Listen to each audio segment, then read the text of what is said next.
So it strikes me that the easiest way to convey a synopsis of this 162 page uh, July 4th symbolic release on the hijacking of the American story, as it's put in terms in the title of the document as the ideological capture of this Smithsonian, specifically of the American History Museum, is best given by saying it's a consistent attack on the curator or the president of the museum, Anthea Hartig, and she's been there for like 7 years. But throughout the document, it's just constant mentions of all her policies and all the terrible things she's done, according to the this notion that she's reframed the traditional narrative, and the Smithsonian has been hijacked, and it's no longer in the interest of the American people, and that she's using Gramscian methodology, which is recognizable through her notion of changing the frame, and the various other phrases which are adduced again and again in endless slews of examples of exhibits and different things that the author, I think this guy Mike Gonzalez is one of the authors of the document. I'm not sure. He gave a talk on it on the C-SPAN. He was interviewed on it, and there was a call in on their regular show. I forget what the name of that show is.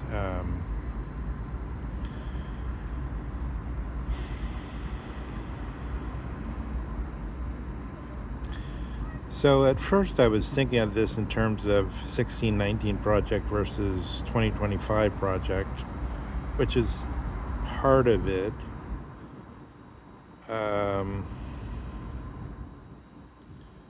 And also in terms of, I'll give a quick sort of bullet point version of how it looks like in terms of Nietzsche's three concepts of history and of Hegel's three concepts of history. I've been thinking about those six concepts of history, but without sort of it yet congealing, because as prompted by Strauss, who says like we should compare those Nietzsche's three concepts and Hegel's three concepts and see what we have to work with there. But then, since the whole document was just constantly talking about this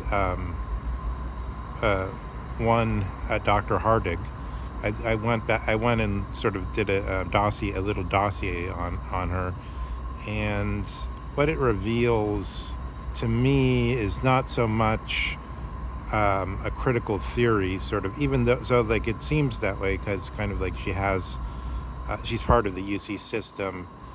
And she has a bearing of the creatures of the people who have their formations through the UC system. But actually, her training as a historian and her understanding of what a curate is, or curator is, comes from the second oldest school in the land after Harvard, William and Mary College in Virginia, and the idea she has of what her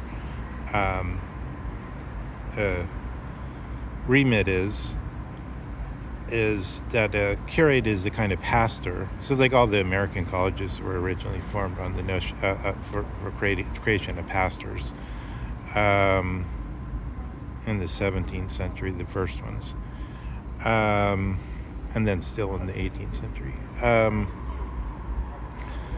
And the curator, pastor, or curator is somebody who has, in the case of the curate, the care of souls, but in the case of the curator of a museum, the care of the objects of the of the heritage. Let me make a remark here for a second. Is like this is just as a tactical issue. Like, this document is addressing the largest. So that it's one this the American History Museum is part of the Smithsonian Institute, which is the largest sort of museum complex in the world. But the status of it is that it's not part of the executive. So like Trump can't really do anything. But it's not even sort of, in a way, it's under Article 1 and under the Congress in a certain way, because there was apparently some guy called James Smithson, a British guy who had never been to America. His nephew died young, and the $500,000 he had, I don't know, I think it's given in dollars. I don't know. It seems like it should be given in pounds. Maybe it was 500,000 pounds sterling, which at that time the pound sterling would have been the most important currency, the so-called reserve currency, which the dollar is now. But that sort of doesn't matter that much. But anyway, the bequeaths and so on are part of Article 1, Section 8, and then it's like also management of property it comes from bequeaths. So that like the Smithsonian is under the Congress. So it's like Trump can't fire her, and not even through with these other cases. There was some hope like that Trump could fire some people, and he has gained that. He's firing huge numbers of people in other administrative branches of the bureaucracy under Article 1, but the Smithsonian is totally not part of Article 1.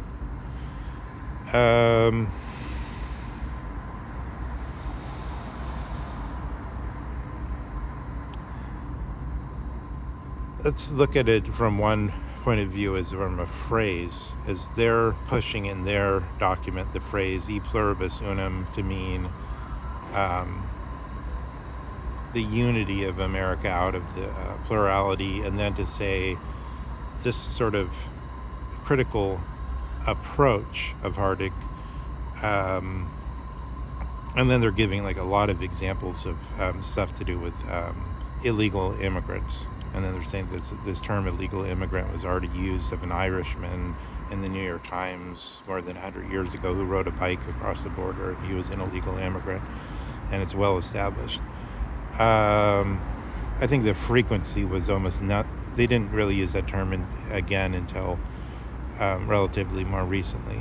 But then all the recent sort of furor is over the instruction. So this is like one of the things that makes it interesting, is that the Smithsonian gives instructions on pre-K to 12th grade teachers on how to address issues of American history.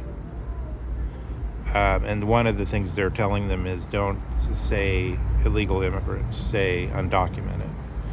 It's like something that's been in the news in the last, for like 10 years or something or more. I think longer. But she's only been there 7 years. So she's come in, and some of these are things that are kind of established patterns in the universities. And there was an attempt also, like there was a attempt that didn't work. And this maybe eventually this will be overthrown too. But to do something kind of parallel to that with, instead of speaking of homeless, they were saying we should speak of the unhoused. So it's sort of like, is it a question of a euphemism, or is it a question of a recasting with a better term? So like they think it's a better term because of what their purposes are, is sort of the claim. Like they think it's better to say undocumented, with this sort of notion that they're dreamers and aspiring to be documented. And then they're pointing to Obama and so on, the Dreamers program. And if you look at sort of who Hardick herself points to as like her formative, the people that are formative for her, one is, I think he was a UCLA professor, was a guy that wrote a book called Red, Black, and White. So that he wants to give the history as much in terms of something like some of it. So that's like their interpretation of E pluribus unum is there's these different groups in America, and there's different stories. So it's like, and then it's not the American story, but Harding says it's stories. It's plural, and then like one synopsis of that is like some of us, meaning the so-called indigenous people, and then we could put one of those stupid David Foster Wallace asterisks and put a note to Zizek in his screed on the phrase indigenous rather than cultural Americans, but which is really just a joke, I guess, in a way, although it's supposed to represent the view of some people. Some of us, meaning the Indians, or so-called autochthonous Americans according to their own view, but indigenous according to autochthonous, meaning they actually sprung out of the land rather than came across the land bridge, as white man science says.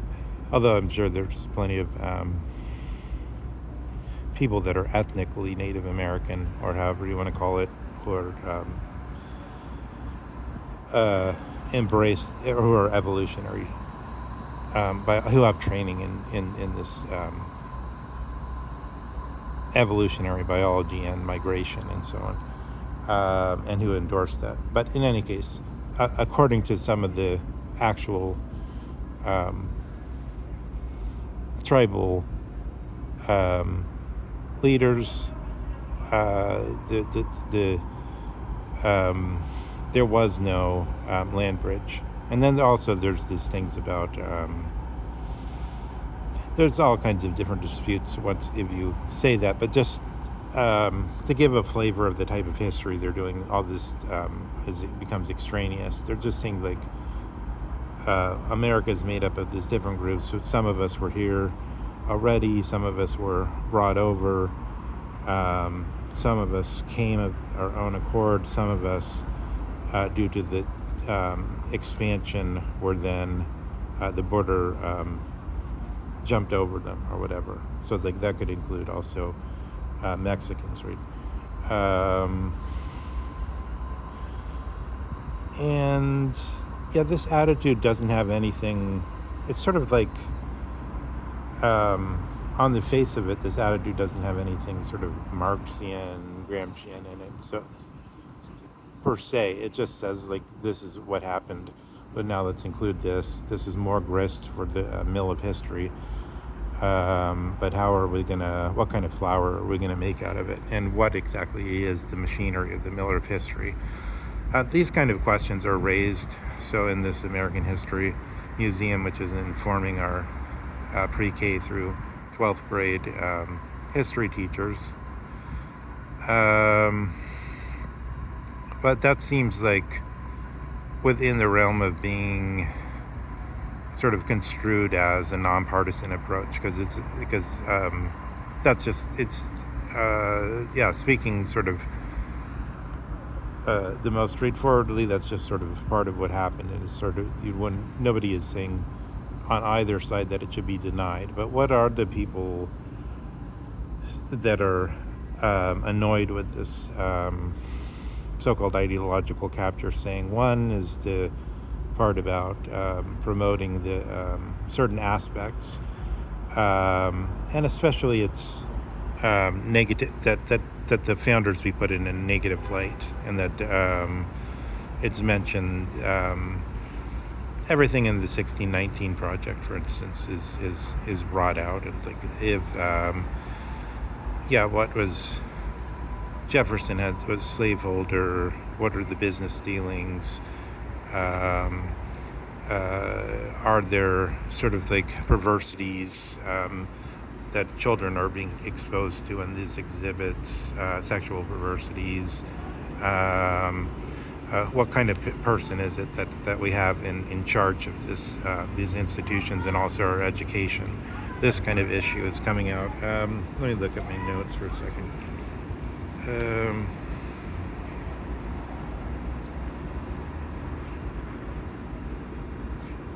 So reframing the narrative, which is also a military technique, and sort of like if you I mean, for instance, there's the issue that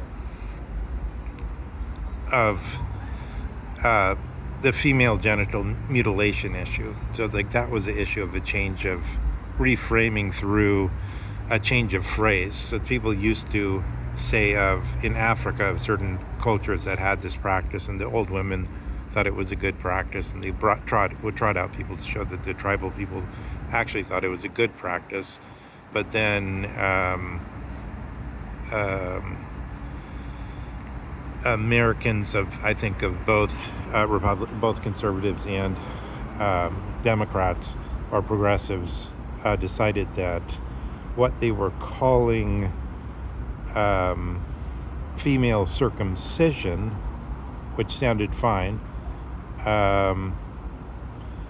was actually female genital mutilation. So that's like a partial example of what changing the frame through just a phrase, which has then led to the widespread condemnation of this practice, and then led to constantly showing the abuses of it, and the fact that I think because once a culture comes into contact with the global situation, then it's a bit like what people say about like, oh, we grew up poor, but we didn't know we were poor, so it didn't really matter. It's sort of like once you become aware that everyone else isn't like this, especially if you're a young person, that's going to be kind of dramatic. And then that was intensified, and then and so I want to say in that situation, there was sort of like it wasn't clearly right or wrong. The whole thing was in a chaos in a way, and then one side sort of became more and more right, because more and more people's doctrine became oriented towards a new way, and then it became really terrible to have female circumcision. It really became female genital mutilation, because if you're going to be a modern woman and participate in modern life, then that's obviously something you, in a certain way, you wouldn't want to talk about in public. It becomes a disability. It becomes something you're reluctant to even talk about, and then then it's politicized for you by others, and et cetera, et cetera. Now let me give an example that I think is sort of more nuanced, that brings out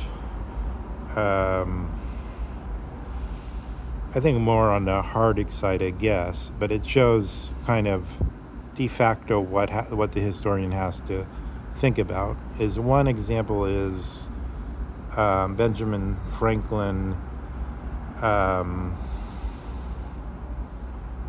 Let's say, and the founders in general, when they went to the first constitutional when they went to frame the Constitution. Part of the reason that they convened was not only to write the document, but it was also because of a financial issue, which was that a lot of loans had been made to sort of smallholder farmers, which by the wealthy, who were basically all the people that the founders. For mentioning something similar to this, I was once told that it was a Marxist by a self-described conservative. This is sort of the atmosphere in America. To mention what actually happened, and then you're denounced as a Marxist. I mean, that's an instance of a totally irrational use of the term Marxist. Of course, it's true. Some people just use Marxist to mean anything that's not on the Republican card, but.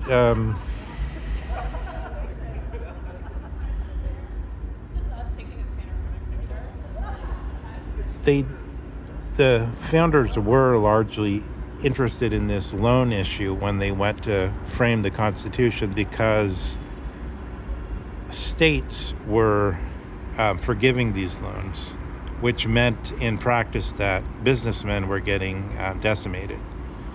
They weren't getting returns on their loans, and in fact they were just losing the money they had lent out, right? And they wanted to put a stop to that, and that was and then we got the crooked bargain of this which involved the numbers of the proportion of the Senate, and that the Senate gets, each state gets 2 senators no matter what the size of the state is, which alters sort of Montesquieu's system. So like we have behind this sort of the simple idea that Aristotle has observed that it always so happens that there's a larger number of poor than there are of rich, and then Montesquieu says with respect to the lawmaking body, or the Congress, the Parliament, there should be a bicamerality. So because then there could be a negotiation between the rich and the poor.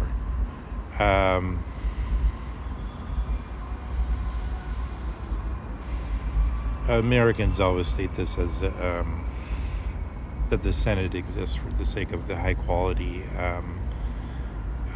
deliberation.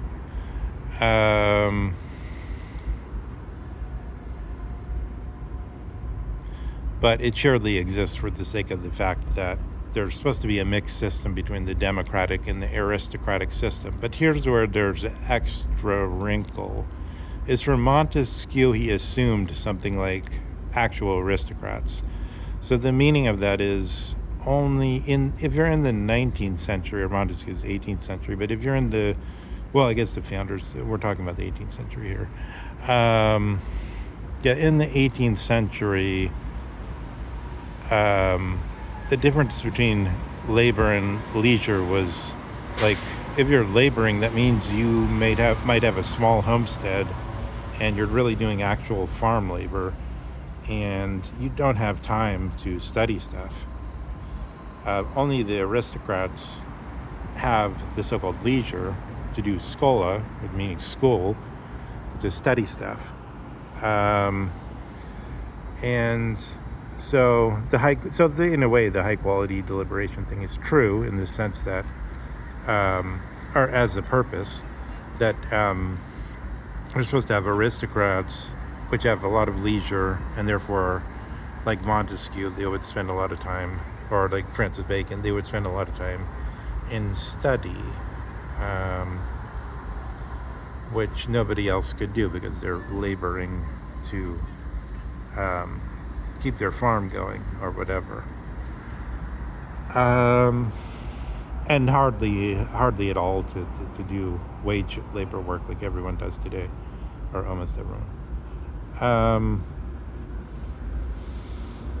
And then there was the idea that the idea was exactly the same as what empirically has happened countless times over the course of history, and what happened again in this case is that there's the tendency, when the democratic forces come into control, that they just say, we're going to do a debt forgiveness, and then they arbitrarily decimate the wealthy. or the oligarchs. And then the result of something like that is kind of a setback of everything that's been set in motion, and then it leads to a destruction of the overall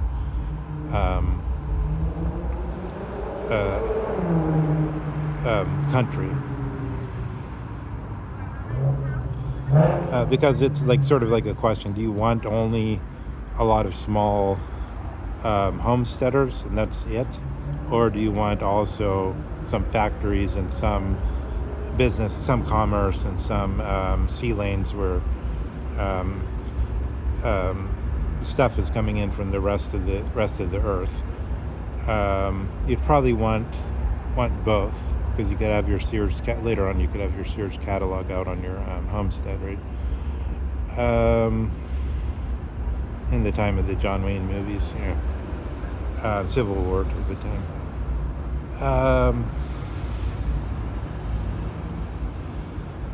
And so then the problem is, like, Harding gets this type of grist, and it becomes odd. Everybody knows about these things more, and the way history would have been taught 50 years ago, which wouldn't have mentioned these things, seems sort of silly because everybody knows about it. You could search it on Wikipedia. Are you supposed to just leave it out? And then there gets to be a question of sort of like, should there be a constant effort to present the heritage so that sort of like a primary pride can be taken in the country, so that you can point to something and say, this is me, this is somebody would sort of say, oh, you're just an American, but then you say, oh, look, this is who I am, and then you know who you are, and so on and so forth. That's sort of one of Nietzsche's, I mean, if you turn Nietzsche's three principles into the simplest form, sort of one of them is sort of like, I want to be able to point to something and say, this is me and I have pride in it. Another is the critical, whereas you want to say there's certain things that were going wrong and therefore we should look at them, highlight them, we should all contemplate them. And then that's sort of more what they're charging Harding with, and it's seemingly, I think, sort of basically what she thinks is her remit as a sort of deacon or as a curate who's guiding the souls in a certain way through protecting the historical materials, including all kinds of things online today, everything, the most modern things.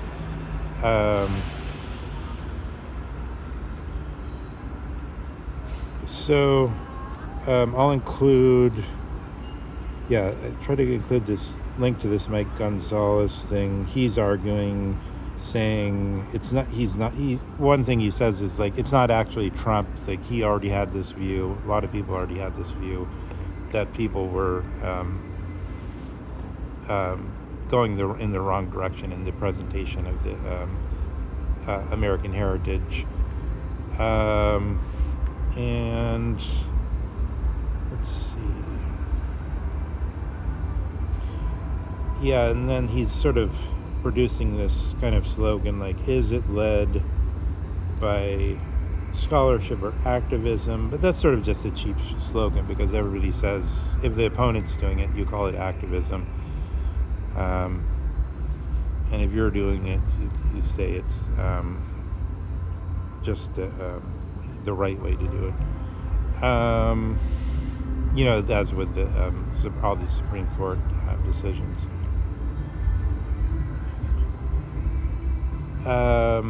So let me do the quick bullet point on sort of Nietzsche, and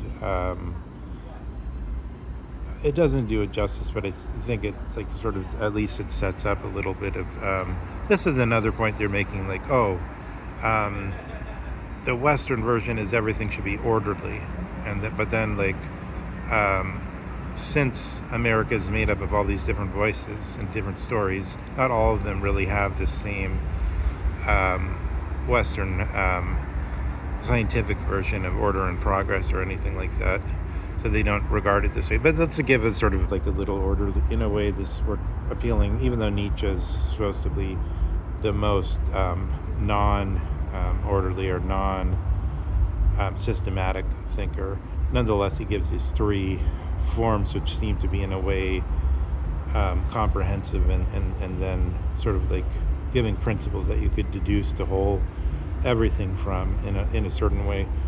And Hegel, who's supposed to be like the most rational thinker there ever was, who gives his three versions. So the one is kind of pride, two is criticism for the sake of improvement, and three they called it, and that what is that called? That's called the pride is calling the antiquarian, and the critical, I think he calls it critical Nietzsche, and then but Hegel has a critical form too, and then the monumental, which I think is sort of just like giving examples in a way of great things that we could sort of imitate in a way or emulate. And so it seems like you do have split here on like one. It's sort of like there's a claim to be nonpartisan. So it's like Harding has not really responded to this except to make this hi-hat comment like, oh, there's always room for improvement. That was her response to this document.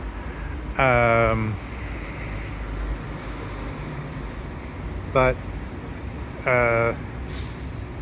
it does seem like, one, it's sort of like, is she taking the critical side? It seems like straightforwardly kind of say, it's critical attitude.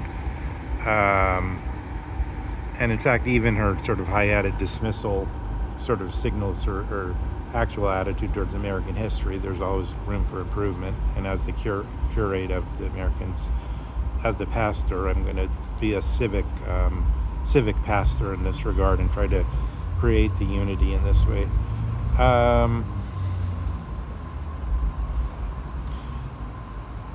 When I was very young, I had a coin collection, and I thought e pluribus unum meant out of many one, meaning this one penny that I have here is one out of all the pennies that have been created.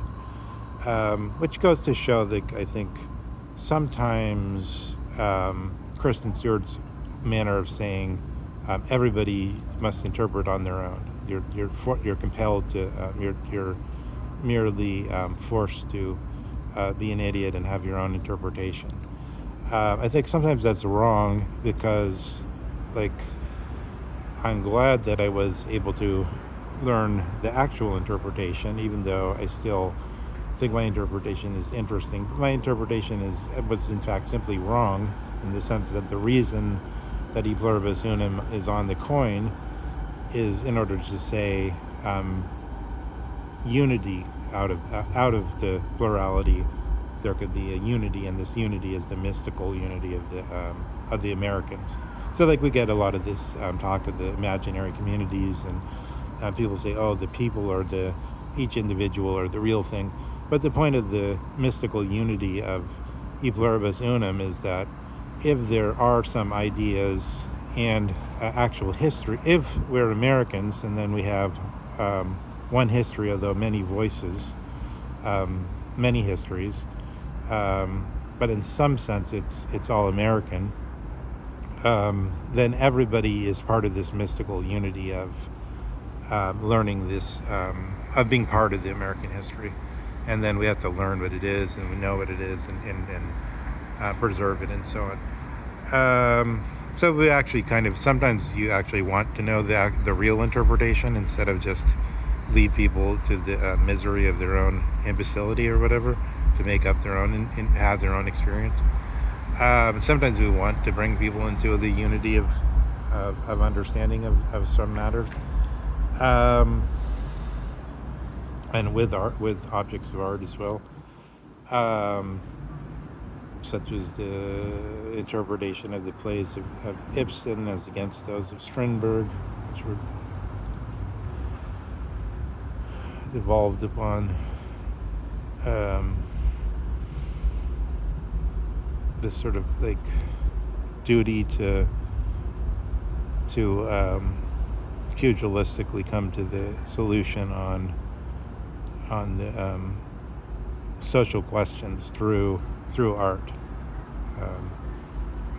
Ibsen taking the side of of feminism, and Strindberg taking the side of well, both actually taking the side of feminism in the sense of if women are equal to men. That wasn't really the issue. The issue was rather straightforward, like should women go into the professions or should they stay at home?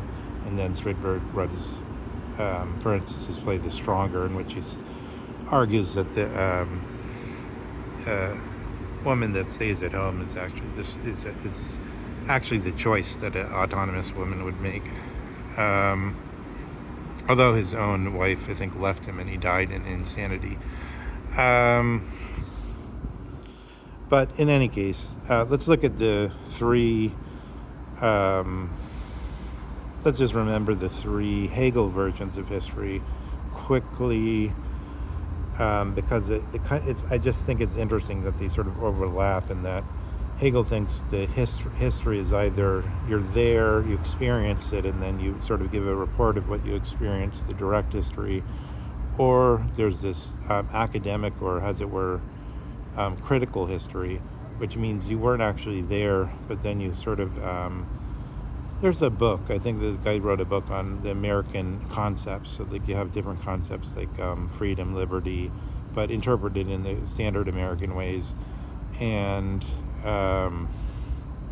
those, sometimes we could take those for granted, but sometimes we can't. So it's interesting to sort of break that up and become aware. But who are the, as it were, the pastors or the curators or the guides of souls that are supposed to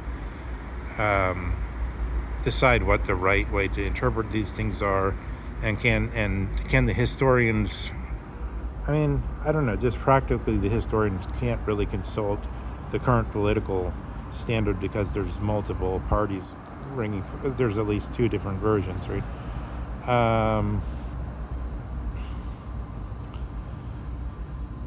So who's supposed to be consulted? The classical scholars, as it were. Nietzsche was a classical scholar. But I mean, it's kind of like, it makes me think it sort of makes us descend into imbecilism, because it's kind of like the next thing one thinks is like Christopher Walken in Gangs of New York. It's like, the police officer says, "What are you going to? You're going to decide all these things, Frank?" And then Christopher Walken says, "Well, somebody has to do it." So it's like somebody has to be the king of New York. Yeah, somebody's going to have to sort of decide all these things right now. The Trump side is pretty impotent. I think they can't do anything about what's happening, but I'm sure they'll try, because they'll probably try to intervene on the side of like hard giving instructions to school teachers and so on.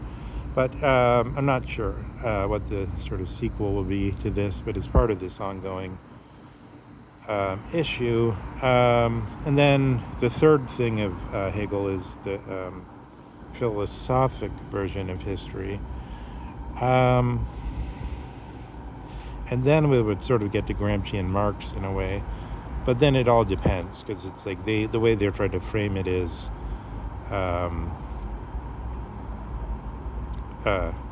since there's a cultural Marxism apart from the Marxist theory of metaphysics and of economy, it's not hard to see certain elements of cultural Marxism, such as the framing issue, involved in what's being done at the American History Museum. And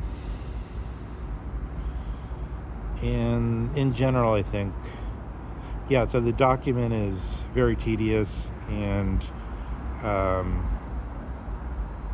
it's sort of meant to document like a lot of instances, I think. And the subject in general, I thought there's like a bunch of arguments maybe that could be addressed more sort of tightly and exactly made, but it's sort of, again, I have to say, and I still think it's sort of right, I would point again to it's sort of the issue, if you put it in the simplest way, of like, yeah, X versus blue sky. It's not like that there's one or two simple issues. It's an overall tone, and then it's kind of like why are you getting censored? Like if you're in one community, if you're in the wrong community, you're going to be unhappy because you're going to be getting censored, and you're not going to know why, and people are going to be telling you you're doing things wrong, but you're not quite sure what the rules are because nobody really knows what the rules are. But the rules are more like, are you sort of in keeping with the Stimmung, or sort of are you in tune with the overall kind of Dasein of one side or the other? And it has that same flavor of somebody's running a museum, and then you've got some employees that have different ideas. They probably won't last that long. It's sort of like, even though Trump, so it's like in a way, yeah, I'll end on this note. Like in a way, Trump just sort of like, yeah, in one sense, Trump brings in corporate management style, but in another sense, he sort of just shows more, with greater rapidity, what happens in every American administration. A bunch of people are fired, a bunch of new people are brought in. This is done much more in America than it is in most other countries, that new administrations fire large numbers of people, bring in large numbers of people. But the issues are intensifying, and sort of just like with Mythos and AI, like they had this thing that this Mythos program, all of a sudden in a war game the Pentagon was running, proved to be able to hack the Pentagon's best computers. And then the expert Fukuyama is talking about on this says this type of stuff is going to be happening more and more rapidly. So maybe also this storm of culture comp is like happening with greater intensity and rapidity as well.